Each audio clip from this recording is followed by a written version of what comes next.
ఎక్కడో జరుగుతున్న ఒక యుద్ధం మన మొబైల్ ఫోన్లో నెట్ ఆగిపోవటానికి కారణమవుతుందా?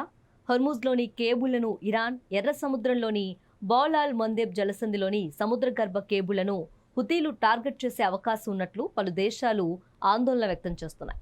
ఇది కేవలం చమురు యుద్ధం మాత్రమే కాదని, ప్రపంచాన్ని కలిపే డిజిటల్ నాడికి కూడా ముప్పు ఉందనే సందేహం మొదలైంది. ఇంతకీ హర్ముజ్లో జరుగుతున్న ఈ ఉద్రిక్తత ప్రపంచ ఇంటర్నెట్ను ఎంతలా ప్రభావితం చేయగలదు?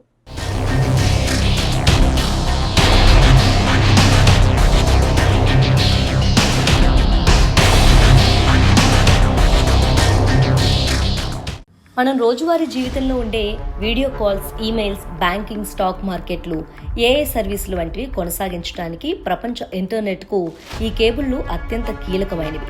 ఈ నేపథ్యంలో కేంద్ర ప్రభుత్వం సబ్సీ కేబుల్ ఆపరేటర్లు, టెలికాం కంపెనీలకు కీలక ఆదేశాలు జారీ చేసింది.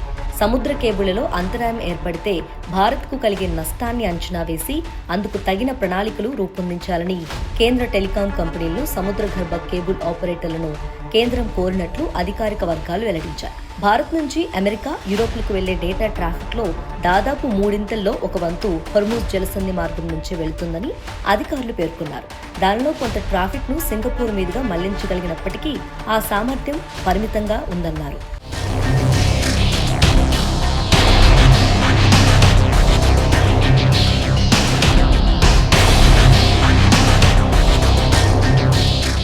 అంతేకాకుండా దీనికి అయ్యే ఖర్చు కూడా ఎక్కువని తెలిపారు.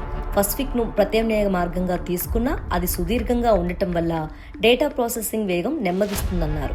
సముద్ర గర్భ మౌలిక సదుపాయాల భద్రతను నిర్ధారించడానికి ఇరాన్తో దౌత్య చర్చలు జరపాలని కేంద్ర ప్రభుత్వాన్ని కోరారు. దాడుల వల్ల సముద్రంలోని అంతర్నిర్మిత నెట్వర్క్ కేబుళ్లు పూర్తిగా ధ్వంసమయ్యే అవకాశం లేదంటున్నారు భారతీయ సమాచార కమ్యూనికేషన్ టెక్నాలజీ సంస్థ అధికారులు. కేబుళ్లు దెబ్బతినటం వల్ల ఏదైనా అంతరాయం ఏర్పడితే ఆర్థిక లావాదేవీలు, social media, e commerce, IT కార్యకలాపాలపై ప్రభావం పడొచ్చన్నారు.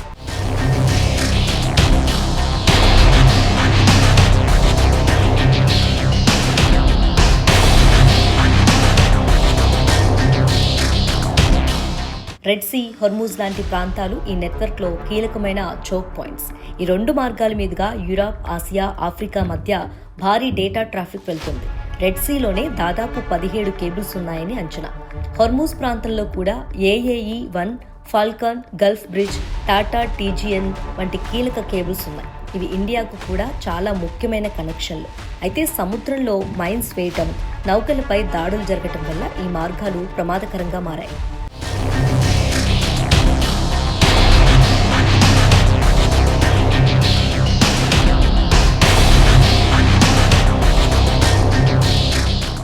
సముద్రాల్లో చోటు చేసుకునే ప్రమాదాల వల్ల కేబుల్స్కు మరమ్మతులు చేపట్టే నౌకలు తమ విధులను నిలిపివేసినట్లు తెలుస్తుంది.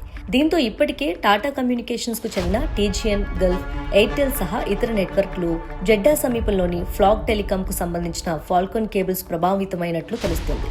రిలయన్స్, జియో, గ్లోబల్ టెక్ సంస్థలకు సంబంధించిన పలు కొత్త కేబుళ్లు అదే కారిడార్ వెంబడి నిర్మాణంలో ఉన్నాయి.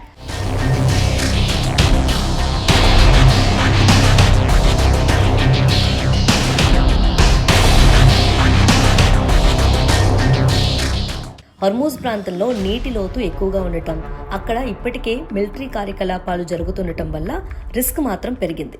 ఇప్పటికైతే కేబుల్స్ పనిచేస్తున్నాయి, కానీ పరిస్థితి రోజురోజుకి ప్రమాదకరంగా మారుతుంది.